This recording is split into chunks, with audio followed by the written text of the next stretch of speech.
envolez-vous vers Zone Australe avec Air Madagascar. Zone Australe avec les peintures Movilac Réunion et Air Mauritius.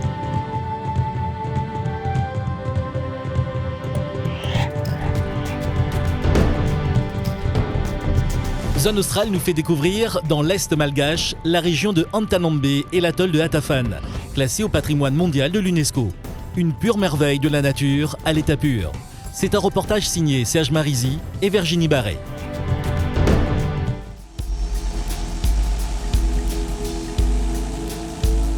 À l'ouest de Sainte-Marie, de l'autre côté du canal, les côtes de Madagascar s'étirent à perte de vue.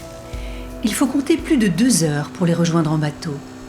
Les voyageurs n'ont que quelques kilomètres de plus à parcourir pour atteindre Hatafan, un véritable joyau de la nature. 3 petits îlots verdoyants baignant dans un lagon bleuté. Le site a été classé parc marin par l'UNESCO. Personne ne peut y vivre à part le gardien de l'île. Cette zone-là, c'est un parc national. Mais décret en 1989, décrété national en 1989. Ça fait partie de la réserve de biosphère prévue par l'UNESCO avant. Chose qui a protégé dans la mer. Il y a des poulpes, crevettes et des langoustes aussi. Mais surtout les coraux. C'est ça l'intéressant de notre objectif, pour protéger les coraux. Lorsqu'il ne pourchasse pas les braconniers, Patrick devient guide pour les visiteurs. La richesse de l'île ne se limite pas à son lagon. Sur terre, une dense forêt regorge de plantes endémiques, notamment des orchidées rares. C'est aussi le paradis des roussettes. À la nuit tombée, ces grandes chauves-souris s'agitent et se préparent à aller chasser.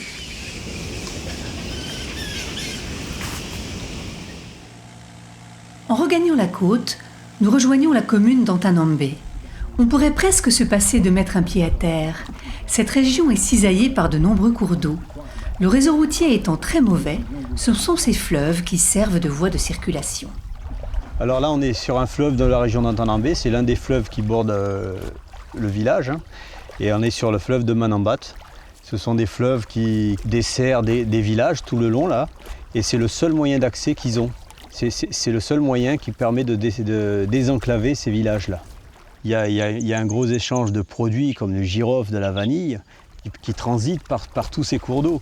Et il y a des gens qui remontent pour collecter le long des villages tous ces produits qui repartent en aval pour rejoindre la route nationale. Et tout ça ensuite est dirigé vers Tamatave, le grand port. Tout part de ces dédales de cours d'eau qui relient tous les villages entre eux en fait. La vie des habitants d'Antanambe est donc entièrement régie par ces artères fluviales. Les villageois s'adaptent comme ils peuvent à la topographie particulière de la région. Si Madagascar est parfois réputé pour sa sécheresse, ici, on ne manque pas d'eau. Des fleuves comme celui-là, sur lequel on navigue, il y en a tout le long de la côte est. Il y en a des centaines et des centaines. Et justement, c'est une fausse image qu'on a de ce pays sec, alors qu'on est entouré d'eau de partout sur la côte est. La plus humide et la moins fréquentée des touristes, cette partie de l'île est difficilement accessible, ce qui en fait un site encore très préservé. Un véritable atout pour Bertrand. Il est hôtelier sur l'île voisine de Sainte-Marie et il n'hésite pas à proposer cette aventure aux touristes qui souhaitent sortir des sentiers battus. De Sainte-Marie, nous emmenons souvent nos clients sur la côte est et la nature est magnifique, avec des rivières, des populations encore préserver toute pollution mentale.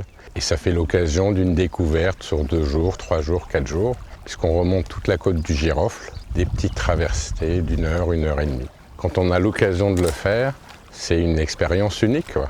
C'est quelque chose qu'ils ne vivront pas 2 fois dans leur vie, dans un endroit aussi majestueux, avec des gens zen, une nature extraordinaire.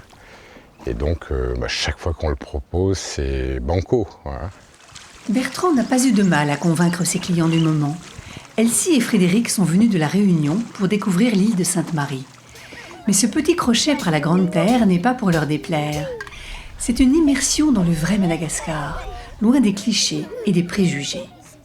Alors, la balade n'était pas prévue sur la Grande Terre, mais on voulait un petit peu profiter de l'occasion en étant à Sainte-Marie pour regarder un petit peu ce qui se passe un peu sur la Grande Terre.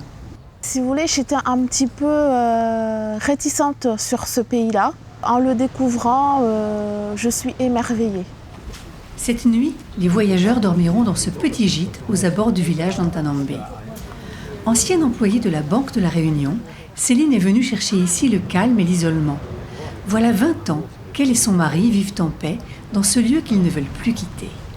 Et ici, on est arrivé, on a commencé à se promener et puis ça ne nous a plu. Mon beau mari ne voulait plus rester à La Réunion, c'était une occasion et moi, je me plais toujours ici. C'est une deuxième vie et je dis toujours, si j'étais restée à La Réunion à la retraite, j'aurais pas eu la vie, j'aurais pas connu des gens comme je connais ici. C'est une qualité de vie finalement. Les habitants d'Antanambe vivent surtout de la pêche et de l'agriculture. Leur champ se trouve un peu plus loin, aux abords de la forêt primaire, que nos touristes vont aujourd'hui visiter. Au début, juste avant la forêt primaire, c'est des zones qui ont été cultivées par les paysans. Donc, et on va trouver des girofliers, des vanilliers, des caféiers. Mais pour cultiver ces épices, il faut des terres. Peu à peu, les villageois grignotent les hectares de la forêt primaire. Elle s'étend sur 50 km, parsemée d'essences rares comme le palissandre et le bois de rose.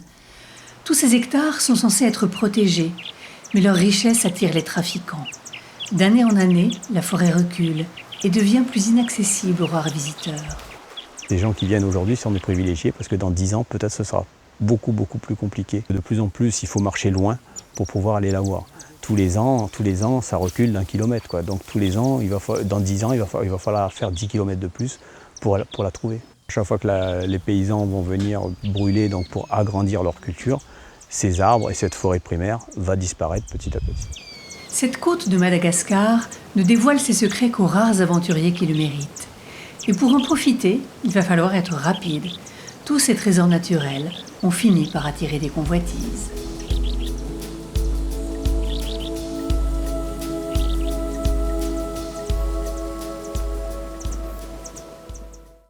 La semaine prochaine, Zone Australe poursuit son voyage sur l'île Sainte-Marie pour un reportage sur le développement hôtelier et de l'écotourisme mené par des opérateurs touristiques.